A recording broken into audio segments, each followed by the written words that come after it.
পাকিস্তান আমলে শাসক গোষ্ঠী পূর্ব পাকিস্তানের সাথে বৈষম্য ক্ষেত্র বিশেষে অবিচার করার কারণে এদেশের মানুষ পাকিস্তানি শাসক গোষ্ঠীর বিরুদ্ধে ফুঁসে উঠেছিল। ৬৯-এর গণ আন্দোলনের হাত ধরে ৭০-এর সাধারণ নির্বাচন অনুষ্ঠিত হয়েছিল। এই নির্বাচনের পর পাকিস্তানি শাসক গোষ্ঠীর একগুঁয়েমির কারণে নির্বাচিত দল এবং জনপ্রতিনিধিরা জনগণের ভোটের ম্যান্ডেটে যারা নির্বাচিত হয়েছিলেন তারা তাদের রাজনৈতিক অধিকার পাননি। সেদিন জনগণের ভোটের প্রতি সম্মান দেখাতে ব্যর্থ হওয়ার কারণে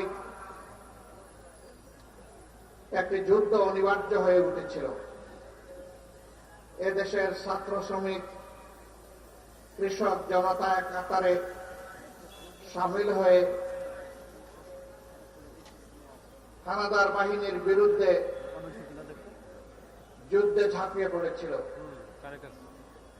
বুক ভরা আশা আর চোখ ভরা স্বপ্ন নিয়ে যে প্রিয় দেশটি সব ধরনের বৈষম্যের হাত থেকে মুক্তি পাবে, সামাজিক ন্যায় বিচার নিশ্চিত হবে, দেশ মর্যাদার আসনে প্রতিষ্ঠিত হবে, জাতি হিসাবে গর্ব করে বুক ফুলিয়ে বিশ্বের বুকে আমরা চলাফেরা করতে পারব।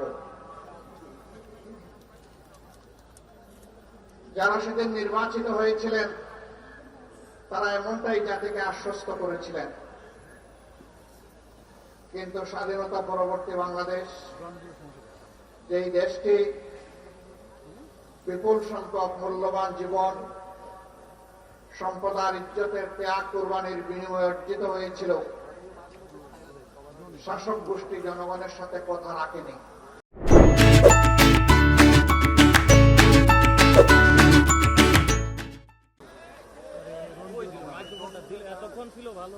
সেদিন যারা লড়াই করেছিলেন, জীবন দিয়েছিলেন, আহত পঙ্গু হয়েছিলেন, তাদের সকলের প্রতি আমি শ্রদ্ধা নিবেদন করছি।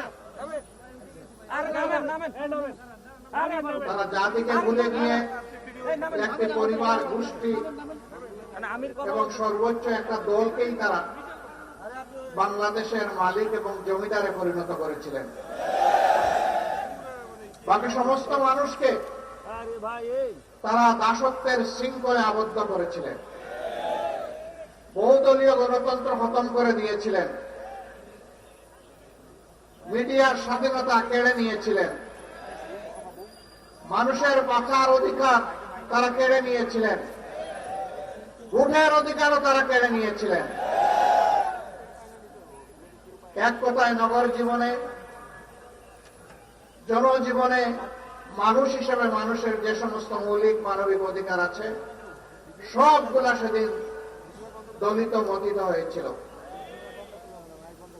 আমাদের পুলিশ ছিল, সেনাবাহিনী ছিল, আধা সামরিক বাহিনী ছিল, সাহায্যকারী আনসার ছিল, কিন্তু দল গোষ্ঠী পরিবারকে রক্ষা করার জন্য সেদিন একটি জল্লাদ বাহিনী গঠন করা হয়েছিল, যার নাম ছিল রক্ষী বাহিনী। এই জল্লাদ বাহিনীর হাতে মানুষের জীবন, সম্পদ এবং ইজ্জতকে অবলীলায় তুলে দেওয়া হয়েছিল। যখন যাকে ইচ্ছা তাকে খুন করা হয়েছে, এ মানুষগুলার সামান্যতম বিচার পাওয়ার কোন অধিকার সেদিন ছিল না।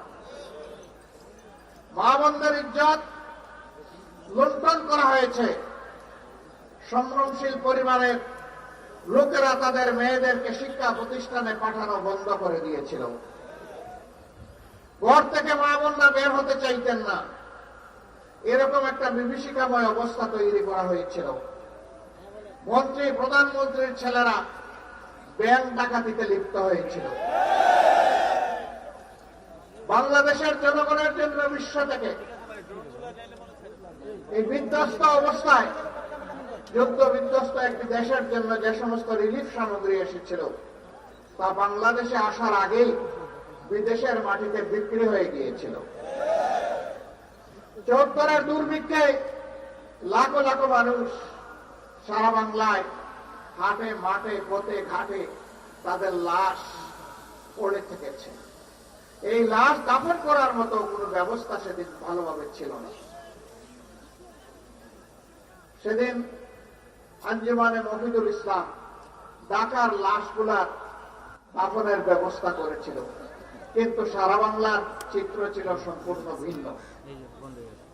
তারা সোনার বাংলা গড়ার ওয়াদা করে বাংলাকে শ্মশান বাংলায় পরিণত করেছিলেন। মাত্র 4.5 বছরের 4 বছরের দুঃশাসন মানুষকে তটস্থ করে তুলেছিল। এরপরে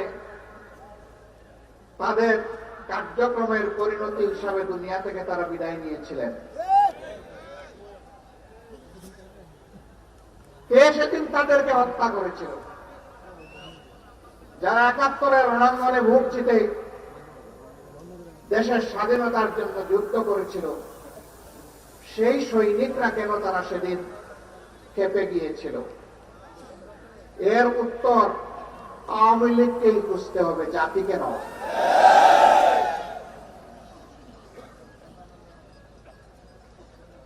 সম্মানিত বন্ধুগণ, আমরা আশা করেছিলাম 72-এর 10 জানুয়ারি থেকে 75-এর 15 আগস্ট পর্যন্ত দেশে যে ফ্যাসিবাদ কায়েম হয়েছিল, এক নায়কতন্ত্র কায়েম হয়েছিল, যার পরিণতি সচক্ষে দেখেছে দেশের মানুষ, এটা থেকে আওয়ামী লীগ শিক্ষা নেবে। কিন্তু ওই যে কথা আছে, কয়লা ধরিলেও ময়লা যায় না। সাবান আর সার্ফ এক্সেল যা দিয়েই ধর না কেন, কালো কয়লা আরো কুচকুচে কালো হয়। আওয়ামী লীগের ক্ষেত্রে তাই হয়েছে। 3 দফায় বাংলাদেশের মসনদে তারা এসেছিলেন। 72-এর 10 জানুয়ারি, আবার এসেছিলেন 96 সালের 10 জানুয়ারি, এরপরে তারা আবার এসেছিলেন 2009 সালের 7 জানুয়ারি। এই 3 বার তারা ক্ষমতা এসে বাংলাদেশকে ছুপ ছুপ রক্ত আর খাড়ি খাড়ি লাশ উপহার দিয়েছে।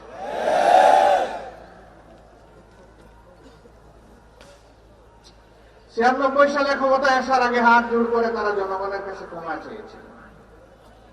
অতীতে আমাদের দল বাংলাদেশের জনগণের সাথে যে অন্যায় আচরণ করেছে, যে জুলুম করেছে, আমরা বিনা শর্তে মাপ চাই। একটিবারের জন্য আমাদেরকে আপনারা ক্ষমতায় দিন, আমরা ভালো হয়ে গেছি, এখন দেশের জন্য ভালো কিছু করতে চাই। হাতে তসবি ছিল, মাথায় ঘুমটা ছিল। জনগণ সহজ সরল ভাবে ধারণা করেছিল তাদের মানসিকতার পরিবর্তন হয়েছে, কিন্তু না। যখনই তারা মসনদে বসলেন, তারা আপন রূপে আত্মপ্রকাশ করলেন। আপনাদের মনে থাকার কথা, তৎকালীন প্রধানমন্ত্রী চট্টগ্রামে গিয়ে বলেছিলেন, চট্টগ্রামের নেতাদেরকে তিরস্কার করে একটা হত্যাকাণ্ডের ঘটনাকে কেন্দ্র করে তোমরা কি হাতে চুরি করে বসে আছো? তিনি ঘোষণা দিয়েছিলেন, আর যদি আমার দলের একটা মানুষকে হত্যা করা হয়, তাহলে তার বিনিময়ে 10টা লাশ ফেলে দিতে হবে। এই ছিল একজন প্রধানমন্ত্রীর দায়িত্ব জ্ঞানহীন ভূমিকা। তারা তাই করেছে। সেই সময়টায় খালে বিলে নদীতে নালায় জঙ্গলে হাটে মাঠে সর্বত্র মানুষের টুকরা টুকরা লাশ পাওয়া যেত। এরপরে জনগণের দ্বারা তারা প্রত্যাখ্যাত বলে আবার অস্থিতিশীল পরিবেশ সৃষ্টি করে 2006 সালের 28 অক্টোবর প্রকাশ্য দিবালুকে পল্টন মোড়ে সাপকে যেভাবে মারা হয়, সেইভাবে লগি বৈঠা দিয়ে পিটিয়ে পিটিয়ে মানুষ হত্যা করা হয়। এমনকি বিশ্ব বিবেক আর মানবতাকে লজ্জা দিয়ে সেদিন মাটিতে পড়ে যাওয়া নিকট শরীরের উপর উঠে তারা লাফালাফি নাচানাচি করেছিল। এরা কোন প্রজাতি? এরা কি আসলেই মানুষ প্রজাতি? পশুও এরকম আচরণ করে, তারা তাই করেছিলেন। সেদিন টেলিভিশনের সামনে বসে থাকা শিশুরা চিৎকার দিয়ে অনেকে বেহুশ হয়ে পড়েছিল। দেশ বিদেশ থেকে ধিক্কার জানানো হয়েছিল, কিন্তু না, তারা এর মধ্য দিয়ে জানান দিয়েছিল আগামীতে চলে বলে কৌশলে আমরা ক্ষমতায় যাবই, আর আমরা ক্ষমতায় গিয়ে যা করব আজকে তার একটা রিহার্সেল দেখালাম বিশ্ববাসী। সেই তারা ক্ষমতায় এসে বিডিআরের পিলখানায় হত্যাকাণ্ড থেকে শুরু করে জামাতে ইসলামের সম্মানিত নেতৃবৃন্দকে হত্যা করার মধ্য দিয়ে তারা যে খুনের রাজত্ব কায়েম করেছিলেন, আমরা তার বিভৎস চেহারা শাপলা চত্বরেও দেখেছি, আমরা বাংলাদেশের সর্বত্র দেখেছি। এমন কোন জনপদ নেই যেখানে তাদের হাতে মানুষ খুন হয়নি। এমন কোন জনপদ খুঁজে পাওয়া যাবে না আমাদের মাদের ইজ্জত তাদের হাতে যেখানে লুণ্ঠিত হয় নাই। একটা প্রতীকে ভোট দেওয়ার অপরাধে নোয়াখালীর সুবর্ণচরে আমার একজন মায়ের কি অবস্থা হয়েছিল, 18 কোটি মানুষ তার সাক্ষী। 5 আগস্টের পরিবর্তনের পর সেই পরিবারে গিয়েছিলাম। ওদের কথা শুনে আমরা আমাদের বুক সামলাতে পারিনি। বলবেন এর আগে যাননি কেন? এর আগে যাওয়ার কোনো পরিবেশ আমাদের জন্য ছিল না। আমরা যখনই পরিবেশ পেয়েছি তখনই তাদের কাছে ছুটে গিয়েছি। তাদের দুঃখ কষ্ট, তাদের ব্যথা বেদনা আমরা দূর করতে পারবো না, কিন্তু তাদের দুঃখ কষ্টের অংশীদার হওয়া ছিল আমাদের নাগরিক দায়িত্ব। আমরা সেই অংশীদারিত্ব শুধু নিয়েছি। সম্মানিত বন্ধুগণ, এই যে কোন দর্শন আয়নাগোড়ার গুমের রাজনীতি শুরু হলো, শেষ পর্যন্ত তার পরিণতি ভোগ করে তারা 5 আগস্ট বাংলাদেশ থেকে পালিয়ে গেল।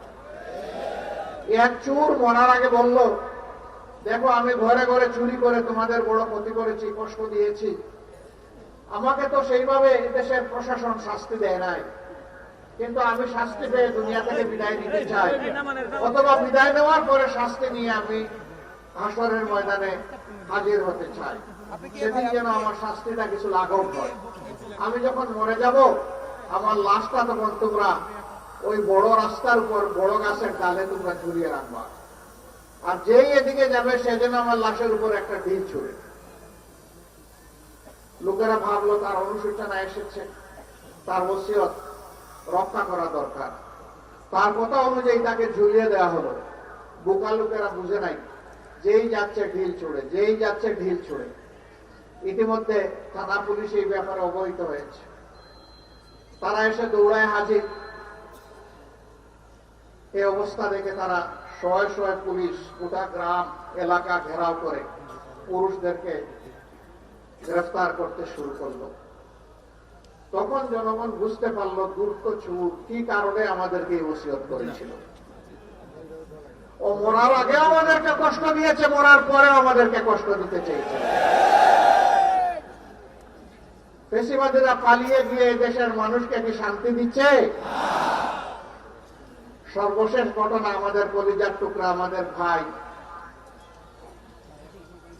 শরীফ উসমান হাদির উপরে গত জুমার নামাজের পরে প্রকাশ্য দিবালোকে ঢাকার রাজপথে তারা গুলি করে তার জীবনটা শেষ করে নিতে চেয়েছে। সে এখন জীবন মৃত্যুর মাঝখানে আছে। মহান রবের দরবারে দোয়া করি, হে রব্বুল আলামিন, তুমি তো মৃতদের মধ্য থেকেও জীবন বের করে আনো, তুমি এরকমই একটা জীবন ফিরিয়ে দাও, তাকে সুস্থ করে আবার বিপ্লবী বাংলাদেশের জনগণের বুকে ফিরিয়ে দাও। সে যেন বিপ্লবের পতাকা আরো শক্ত হাতে মজবুত করে ধরতে পারে, এই তৌফিক তাকে দান। প্রিয় দেশবাসী, আজকের আমাদের এই যুব ম্যারাথন, এ কথাই দেশবাসী এবং বিশ্ববাসীকে জানানোর জন্য যে অতীতের বস্তাপতা সমস্ত রাজনীতিকে পায়ের তলে ফেলে দিতে চায়। এই রাজনীতি বাংলাদেশে অচল। এই রাজনীতির পাহারাদারি যারা করতে পারবে তারা অচল মালে পরিণত হবে। এখন বাংলাদেশে নতুন রাজনীতি করতে হবে, যেই রাজনীতি হবে দেশ জাতি স্বাধীনতা এবং সার্বভৌমত্বের পক্ষে, যেই রাজনীতি হবে বিশ্বে মাথা উঁচু করে দাঁড়ানোর পক্ষে, যেই রাজনীতি হবে দুর্নীতির বিপক্ষে, যেই রাজনীতি হবে চাঁদাবাজদের বিপক্ষে, যেই রাজনীতি হবে দখলবাজদের বিপক্ষে, যেই রাজনীতি হবে মামলাবাজদের বিপক্ষে, যেই রাজনীতি হবে দর্শনকারীদের বিপক্ষে। সম্মানিত বন্ধুগণ, আমরা শান্তির এক টুকরা বাংলাদেশ চাই, এমন বাংলাদেশ চাই যেই বাংলাদেশের প্রাণ হবে যুব সমাজ। এই যুব সমাজের হাত ধরে আজকের ম্যারাথন যেমন এগিয়ে যাবে, আগামীকালের বাংলাদেশও তেমনি এগিয়ে যাবে ইনশাআল্লাহ। মুক্তির এই মিছিল মুক্তির মঞ্জিলে না পৌঁছা পর্যন্ত আর থামবে না ইনশাআল্লাহ। আমরা বারবার বলে আসছি, আমরা আমাদের দলের বিজয় চাচ্ছি না, আমরা চাচ্ছি 18 কোটি মানুষের বিজয়। এই বিজয়ই হবে আমাদের দলের বিজয়। 18 কোটি মানুষের বিজয় হিসাবে যা চিহ্নিত হবে সেই বিজয়ের আমরা হব অংশীদার ইনশাআল্লাহ। আর এই বিজয়ের পথে বাধার যত দেয়াল তুলে দেয়া হবে, এই যুবকরা লাথি মেরে সমস্ত দেয়াল ভেঙে চুরমার করে দেবে। কোন দেয়ালে আমরা টিকতে দেব না, কোন ষড়যন্ত্র করে লাভ হবে না। কেউ যেন নিজেকে অতিরিক্ত ধূর্ত না ভাবেন। জনগণ এখন তার নিজের বুঝটা বুঝতে শিখেছে, তাকে কাউকে আর ছাড় দেওয়া হবে না। কোন কালো হাত সামনের দিকে এগিয়ে আসলে সেই কালো হাত জনগণ বশ করে দেবে। কালো টাকার বিনিময়ে মানুষকে কেনার দুঃসাহস দেখালে তাদের মুখে ছাই মেরে দেওয়া হবে। আগামীতে যে নির্বাচন ফেব্রুয়ারি মাসে অনুষ্ঠিত হবে 11 তারিখ 12 তারিখ, সেই নির্বাচনের মধ্য দিয়ে বাংলাদেশের নূতন ইতিহাসের মোড়ক উন্মোচন হবে ইনশাআল্লাহ। এই নির্বাচনে যুবক যুবা তরুণ তরুণী যারা প্রাপ্তবয়স্ক এবং যারা ভোটার দেশে বিদেশে, তাদের ভোট নিয়ে কেউ যেন কোন ধরনের কারিগরি এবং সিনেমিনি খেলার চেষ্টা না করেন। ইনশাআল্লাহ জনগণের সম্মিলিত প্রতিরোধের মুখে কোন ষড়যন্ত্র থাকলে সব কিছু ভেসে যাবে। প্রশাসনের প্রতি আমাদের অনুরোধ, আপনাদের উপর রাষ্ট্রের যে দায়িত্ব অর্পিত হয়েছে সেই দায়িত্ব সুষ্ঠুভাবে পালন করুন। নির্বাচন সুষ্ঠুভাবে অনুষ্ঠানের জন্য এখন নির্বাচন কমিশনকে তাদের দায়িত্ব যথাযথভাবে পালন করতে হবে। আমরা তাদের কাছে কোনো আনুকূল্য চাই না, কিন্তু সাবধান করে দিচ্ছি, যদি কারো প্রতি সামান্য কোনো আনুকূল্য দেখানো হয় তা বরদাস্ত করা হবে না। আমরা চাই আপনারা আপনাদের শপথের আলোকে নিরপেক্ষভাবে সে দায়িত্ব পালন করুন। জনগণ যাদেরকে তাদের ভালোবাসা, তাদের সমর্থন এবং ভোট দিয়ে বরণ করে নেবে, আমরাও তাদেরকে বরণ করে নেব ইনশাআল্লাহ। কিন্তু জনগণের ভালোবাসাকে অপমানিত করে, উপেক্ষা করে বাঁকা রাস্তায় কেউ চলতে চাইলে সেই রাস্তা বন্ধ করে দেওয়া হবে। আসুন মুক্তির এই মিছিলে আমরা সবাই শরিক হই। জনজীবনে শান্তি সমৃদ্ধি ফিরে না আসা পর্যন্ত, ভালোবাসার একটি মানবিক সমাজ প্রতিষ্ঠা না হওয়া পর্যন্ত, তারুণ্যের দুর্বার গতির সমাজ প্রতিষ্ঠিত না হওয়া পর্যন্ত আমাদের ম্যারাথন অব্যাহত থাকবে।